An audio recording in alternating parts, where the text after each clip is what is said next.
lesson 16, the fourth Kriya exercise, called Trataka, is described in Hatha Yoga Pradipika, chapter 2, Sutra 31. Then Trataka is described. Look with fixed eyes, without winking, at a minute object, with concentration, till tears are shed. The teachers call this Trataka.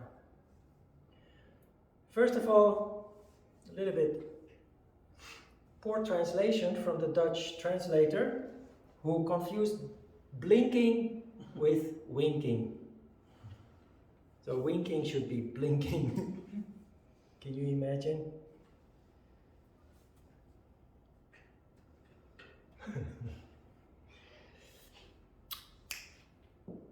People do this dangling a needle in front of their eyes, especially in martial arts.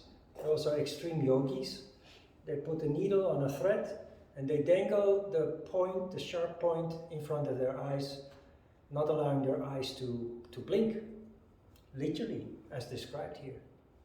And if you do that long enough, keeping your eyes open without blinking, naturally you start to shed tears. So it seems totally in accordance with this text. Of course, we have another interpretation for this. Without blinking means without interruption. So you look with fixed eyes is not your physical eyes, but it is the start of concentration. So you focus on something and you fix your concentration. In our case, that is nada. So you know now, Ajna Chakra, you already knew that, of course. Moreover, you know nada. Nada is very helpful and important tool in all this. And we have started using that from the beginning of the course, and it hasn't been introduced yet, but we use it to our advantage. So you look with fixed eyes at a minute object, fixed, which is our nada, or the point between the eyebrows. With concentration, till tears are shed.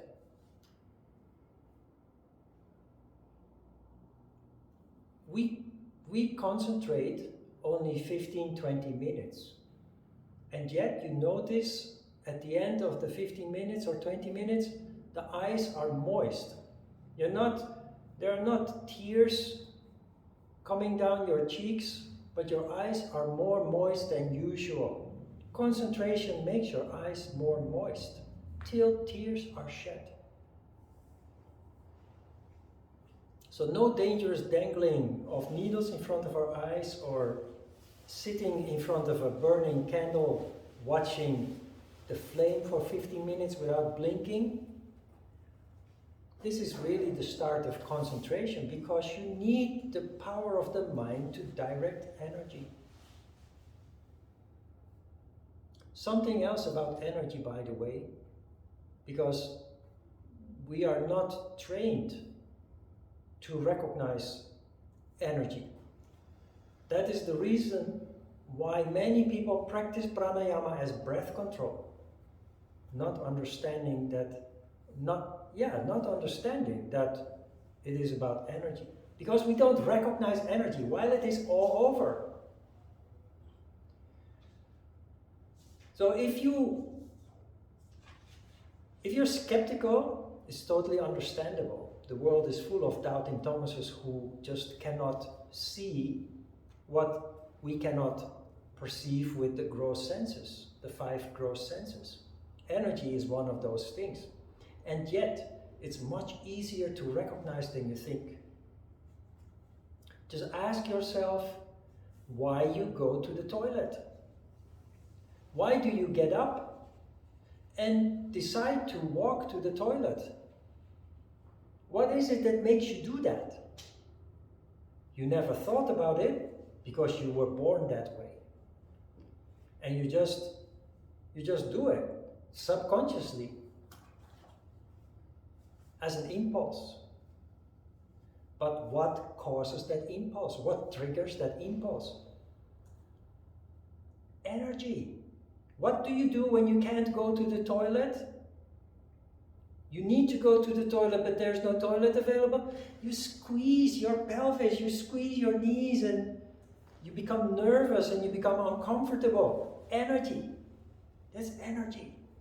And what makes you get up, put on your slippers and go to the restroom is energy in your lower body. All you have to do from now on is pay attention. And you will recognize it. And it's not even subtle anymore. It's totally not subtle. The energy is very strong and very present, and it's just, like with nada, we were born with it, so we don't recognize it. The same with butterflies in your stomach. When you fall in love, Svadhisthana chakra. When you need to go to the toilet, of course it's Muladhara chakra, Svadhisthana chakra.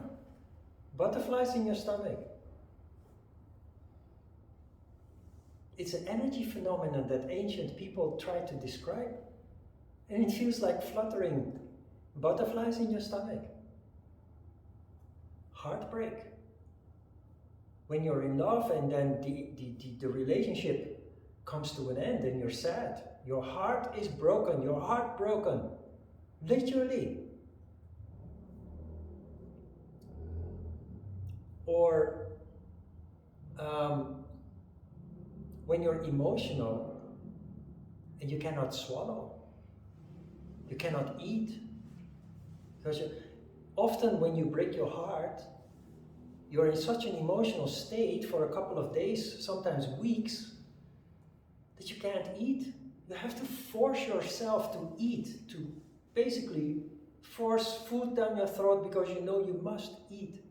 Otherwise, it will only get worse if you're in such a condition and you're not even getting any nutrition. So you force yourself to eat, or your parents or your best friend will visit you and help you prepare maybe some delicious food, your favorite food, just to make you eat because you must eat.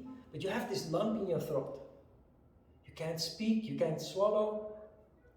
It's an energy that is not subtle at all. When you're joyful, it's pure energy, sheer energy. Here. When you're joyful, when you're enthusiastic. But also when you're angry. When you're angry, you feel it here. You burn. You burn your Manipura chakra. And Svadhisthana chakra. Try to look at it from now on in this way. Just like a curious little child. When you need to go to the toilet, before you actually get up and go, ask yourself, what is happening in my body? Just a curiosity to know what is happening, what is triggering it. And you will see very clearly there is an energy whirling in your body that triggers an impulse for you to get up, to go to the restroom. Or when you're thirsty, to go to the fridge and get some drink, or the water tap to get some water. Everything is governed by energy, everything. We just don't see it because we were born that way. We're so used to it, we don't see it. But it's there.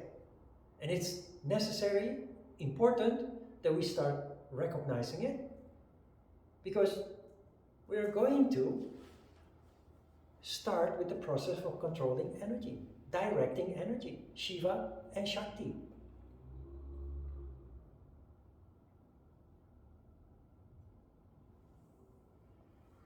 (32) By Trataka, all diseases of the eyes are removed and sloth, etc. are overcome. It should be carefully kept secret, like a golden casket.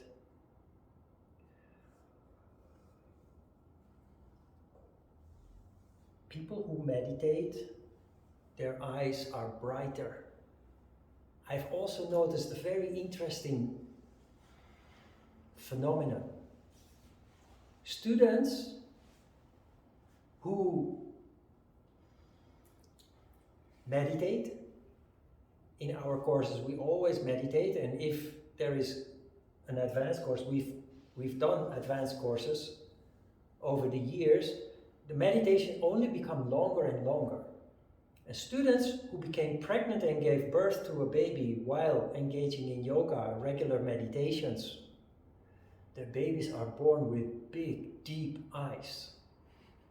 And they keep those deep eyes for years.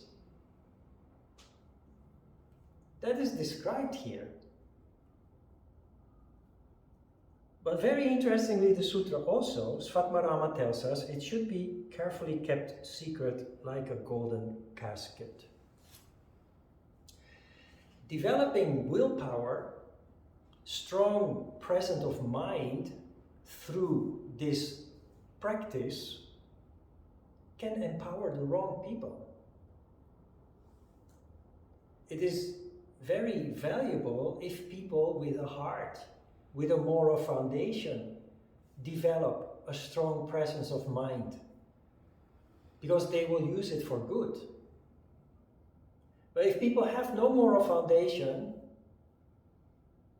and you empower them by giving them mind power, they will start using it for selfish purpose.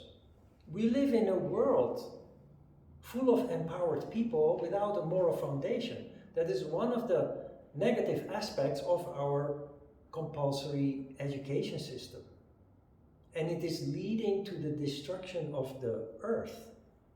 Because there are many empowered people that use their presence of mind to enrich themselves. And they don't care that they are destroying a rainforest or blowing holes with dynamite into the earth, causing in the long term a change of climate that may end up destroying the earth that provides us with life. The ancient people were much simpler and purer. And the reason why ancient people always talked about holy things, which always related to nature, is because they were very deeply aware of the fact that nature allows us life. The river, the mountains, the soil provides us with everything we need to live life. The modern human beings being disconnected, but having a strong presence of mind, they don't care about nature. All they care about is their bank account. And that is where this comes down to. Keep it secret and share it only with people that deserve this empowerment. Otherwise, it can lead to disasters.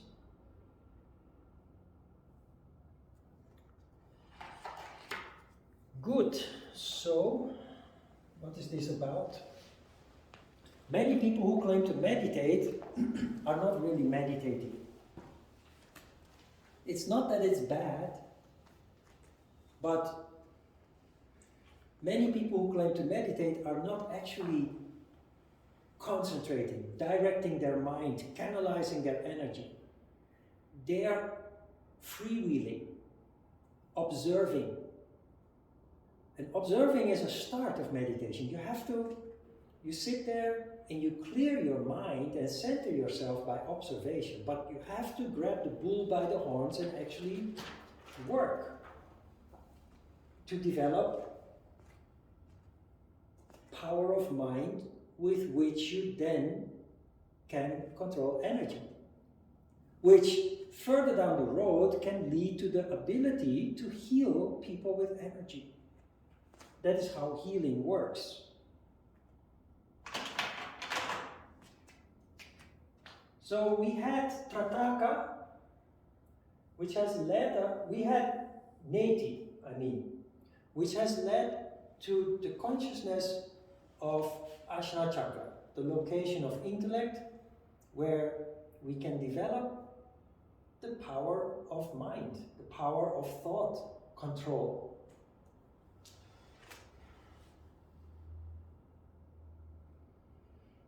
Neti is simply bringing your attention to Ajna Chakra.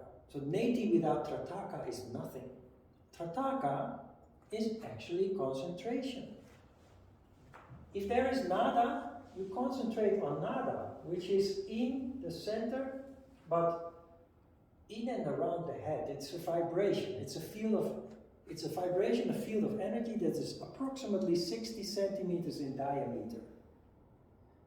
But some people will say they hear it in the center of the head, or a little bit to the right, or they will say it's a ringing in the ears.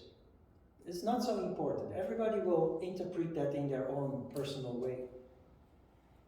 But nada is the object of our minute concentration. So you concentrate. You concentrate on nada.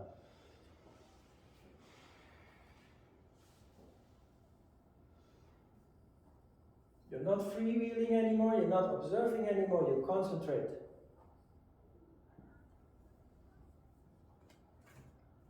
What is difficult about this? The mind does its own thing. The subconscious mind provides you with a 24-hour-a-day flow of thoughts. Subconscious mostly.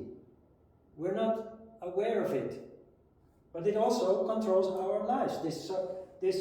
This subconscious flow of thoughts is determined by our past, the way that we were conditioned by past experiences, traumas especially. All our identifications determine our subconscious flow of thought. So we'll never break out of those patterns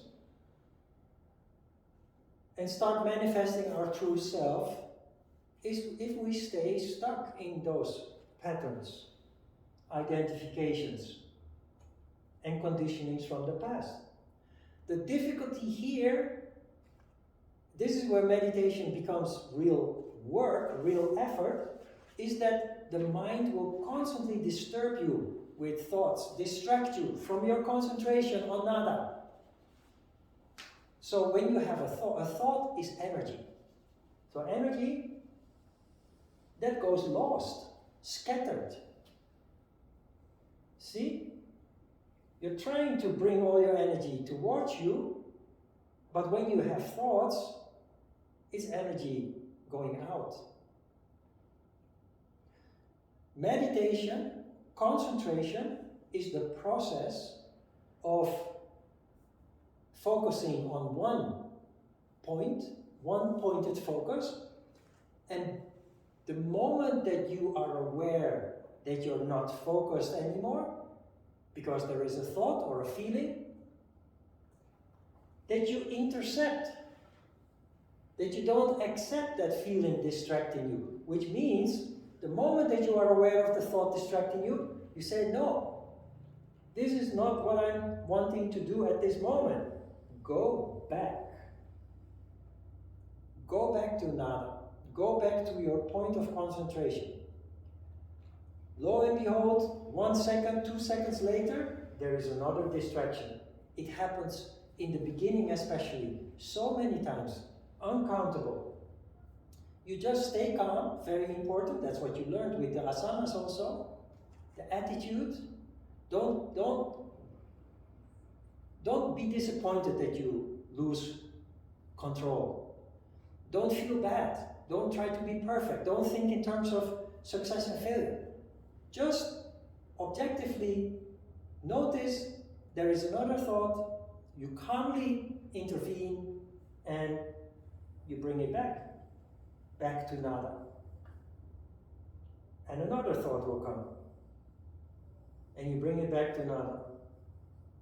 And another thought, and you just bring it back to nada. 100,000 times if you have to. This is how you really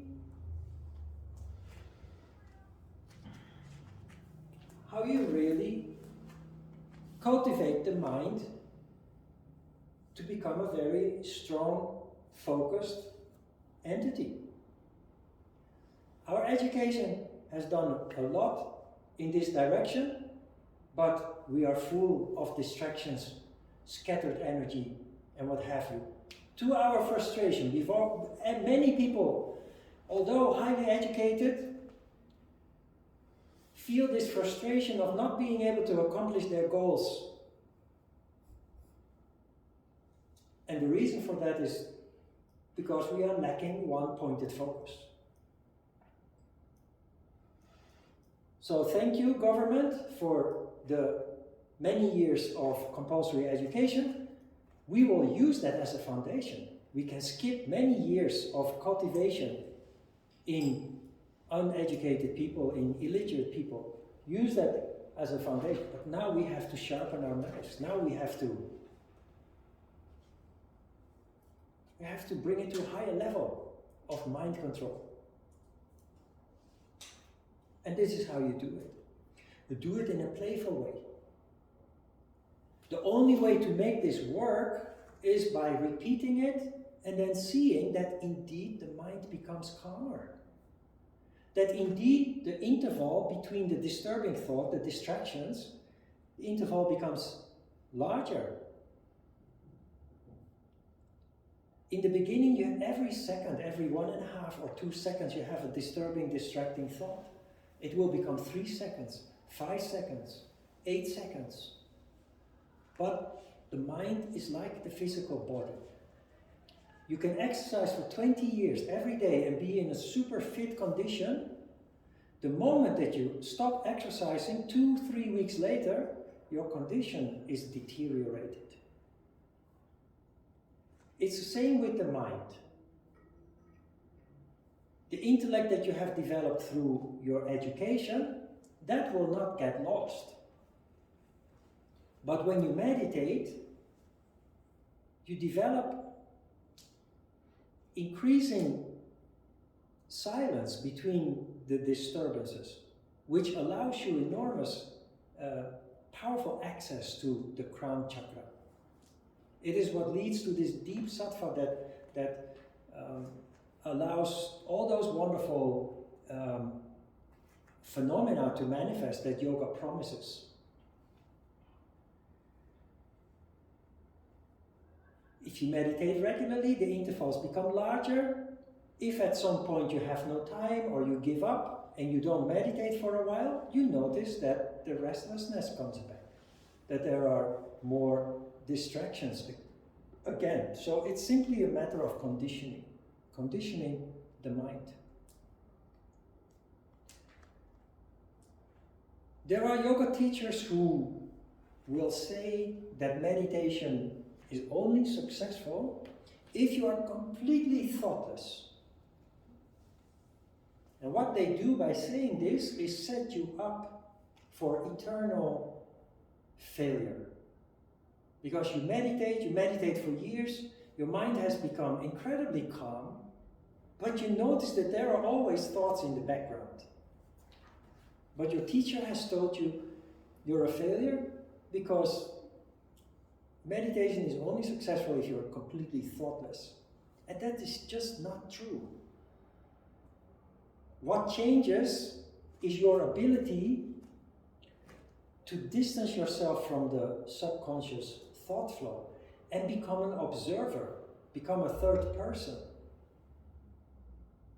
I always compare it with going to the riverside.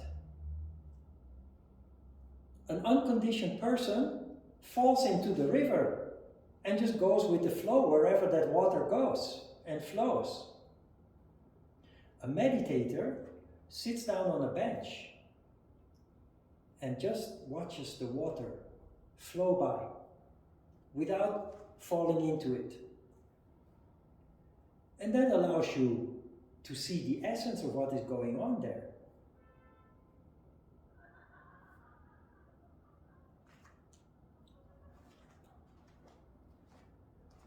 So don't try to be perfectionist enjoy the meditations, and meditation, if you do a little effort, you will see, has huge implications, will bring about significant change. And that is all you can ask for. Perfect meditation doesn't exist. Enjoy it. Don't pursue perfection because it just doesn't exist. Questions? We build it up the same way. Dauti, Vashti, Neti and Trataka become, in fact, one. It's something that we actually have playfully started doing from the very first class. Concentration on nada. And if there's no nada, concentration on the spot between the eyebrows. That's it.